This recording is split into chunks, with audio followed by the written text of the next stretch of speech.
Get this off. On this episode of the O2 Garage, we take this old Bedford and put it across the barn find auction of the 2021 Adelaide Auto Expo. And we don't do too bad.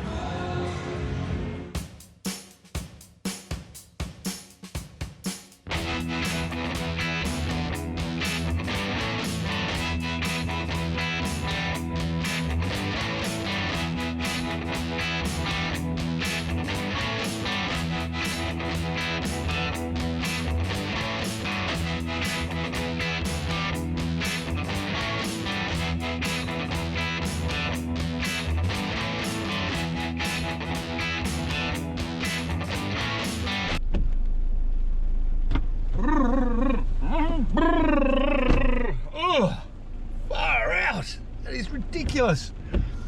Okay guys, well, as you can see outside, it's not looking too good. In fact, it's absolutely horrible at the moment. And we're sitting here in Port Wakefield, north of Adelaide in South Australia. And we have got the U-Haul trailer on the back, the 35,000 kilogram beast. 35,000? 3,500 kilogram. Come on, Jason.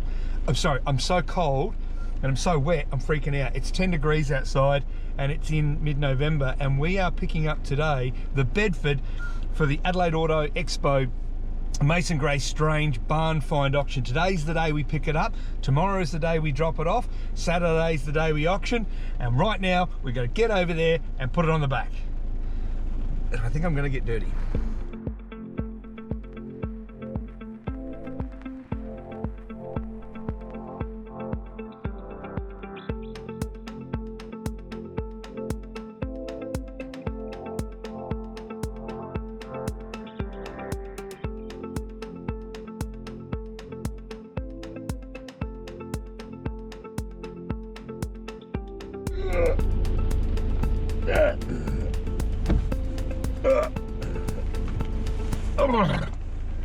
Wow.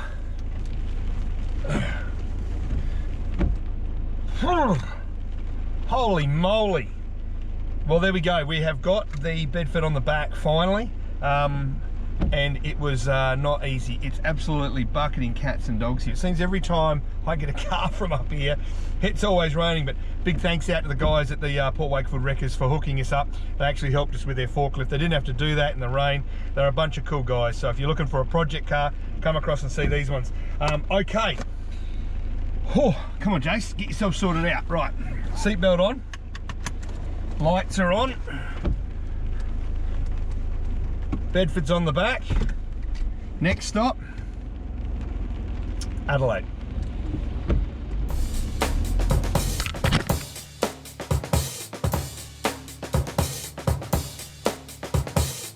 Well, after 2 hours of driving in the car in peak hour traffic and pouring rain, it hasn't been very nice to say the least. It's home. Thanks to U-Haul and their 3,500 kilogram heavy duty trailer, this thing towed with the Pajero on the front. Absolutely perfectly. Sat at about 100 k's an hour, and with that big heavy Bedford on the back, well, it's not really heavy, it's actually quite light. We got here and it's ready to go, but today is Thursday, tomorrow is Friday, so the Adelaide Auto Expo setup day is tomorrow and it's on in the afternoon, and then auction day is Saturday. So early to bed tonight, early to rise, because we're going to get this one down to the show.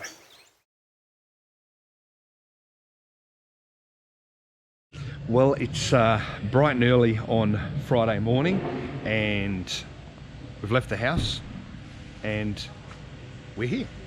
We're here at the Adelaide Auto Expo. Bedford travelled really well, no hassles, no problems. There's our main stage, and have a look at this incredible facility that we are going to be having the show in. Wow.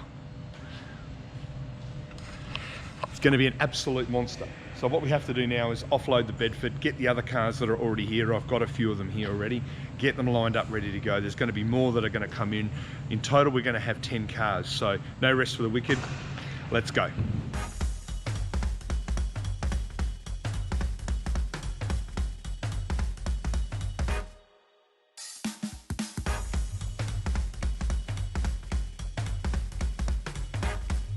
Okay, so I didn't actually film taking off the Bedford because it was a little bit too quick, I forgot, and to be honest, it was a little bit dodgy. So probably better you didn't see that it came off the back, but you can see it's sitting over there now. It's looking pretty good.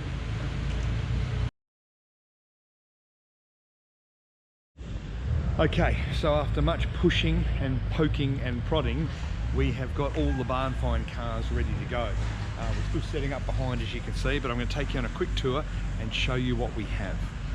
So here we go. We are going to kick things off with this really cool looking little Gemini station wagon. Very cool looking little beast. Next up we have a Toyota Crown. Very rare car, haven't seen one of these for a long time, big boot. Following on from that we have a really cool looking Mitsubishi Starion. This has actually got all original paint. It's got less than 100,000 Ks in it as well. And look at that interior. Wow. So very cool on the grand scheme of things. Then we're going to come up and we have got a noisy hot rod coming in, so you probably won't hear me. Datsun 180B. Very original Datsun 180B as well. A lot of really cool features. Have a look at that window. Look at that window shape on it. Very nice Datsun 180B. Next up we have an XT Ford Falcon. The Falcon itself has also got a set of the hubcaps, the GT hubcaps, and a really, really nice interior on this one. Paintwork's very original, and you gotta love original paintwork. It certainly shows you what's there. There's our Bedford. There's Lamb Chop, looking absolutely fantastic and ready to go. And then we kick across over here, and we also have an RA60 Toyota Celica. Now, what's actually interesting about this Toyota Celica, and a lot of people look at it and go, oh, it's pretty rough, it's worth nothing. They only made 250 of these worldwide. That's it, 250. So how many are left? 10% of that left? Is it got 25 worldwide left? I mean, this one's in pretty rough shape, but you could put a lot of money into it and make it worth something. But quite a rare car. We do have an EA Falcon that's going to be sitting there. That's an R30 Skyline. I did actually have one of these a while ago. I had a red one, a sedan. Pretty cool looking rig, this thing. Independent rear end, nice seats inside of it, an EFI 6-cylinder motor. But I think I might have saved the best car till last, and that's the car in the corner. The VK Commodore ex-police car, what we call a BT1 car. Very original V8. It is on gas. Interior has that quintessential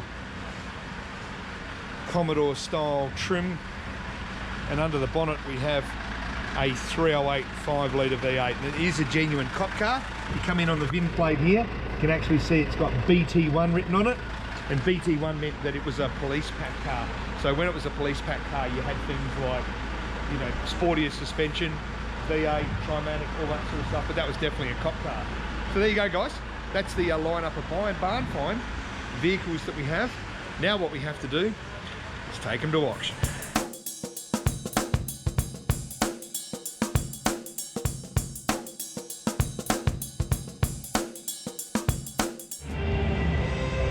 Alright guys, well it's the next day and it's auction day, and we are absolutely pumped because not only have we got a packed crowd here, but we have also got 10 of the coolest barn find auction cars coming your way very soon. And of course, our car that's in it is the 1973 Bedford CF Ute.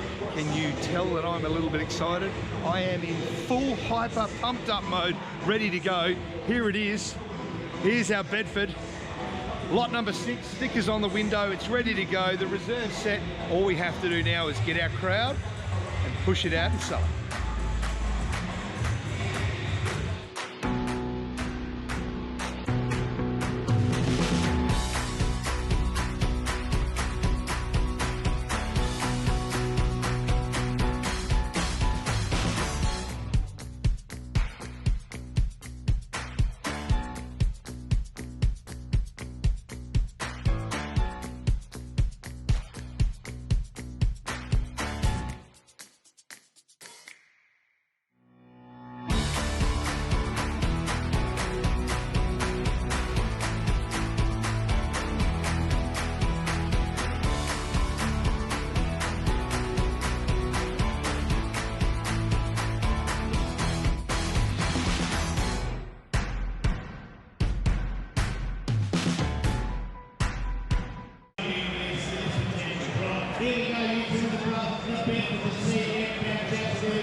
auction. I hope you enjoyed that. We got away no less than 7 of the 10 cars, which was outstanding. But the big news is that we got $2,000 for the Bedford.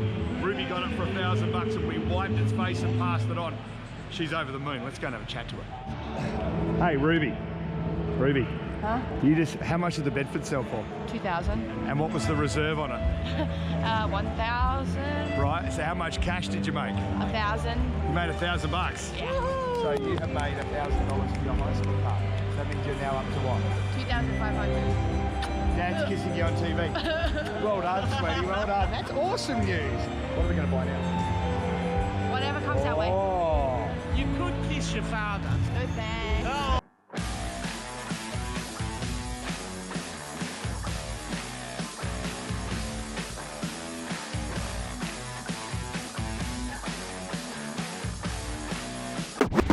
Okay, so a bit of a story for you. We're still at the WAKEFIELD Showgrounds. We have now finished the show. We've had a great result.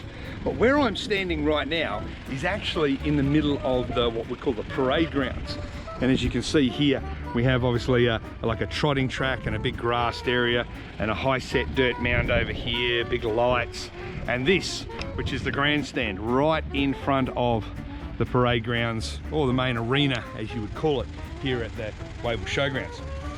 So we go back a couple of years, circa, I think probably about nearly 10 years, I reckon it is now, probably a little bit longer. And I find myself ticking off a bucket list right here on this hallowed sand.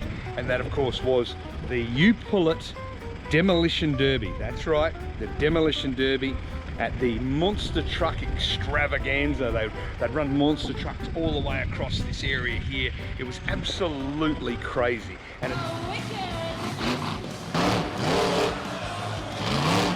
And at the end of the night, they had a demolition derby. It happened on the front straight. And I was driving none other than a Mitsubishi Colt. That's right, a yellow Mitsubishi Colt. You pull it on the side of it, 4-speed, everything was out, roll cage, the whole lot. And I had overalls and I had a helmet, I had a neck brace on, and I had everything.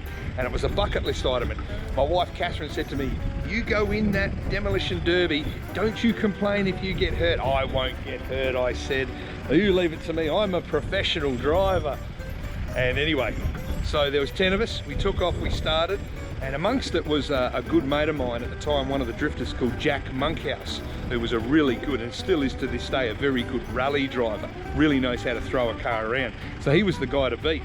Anyway, to cut a long story short, I absolutely beat the crap out of my little Colt.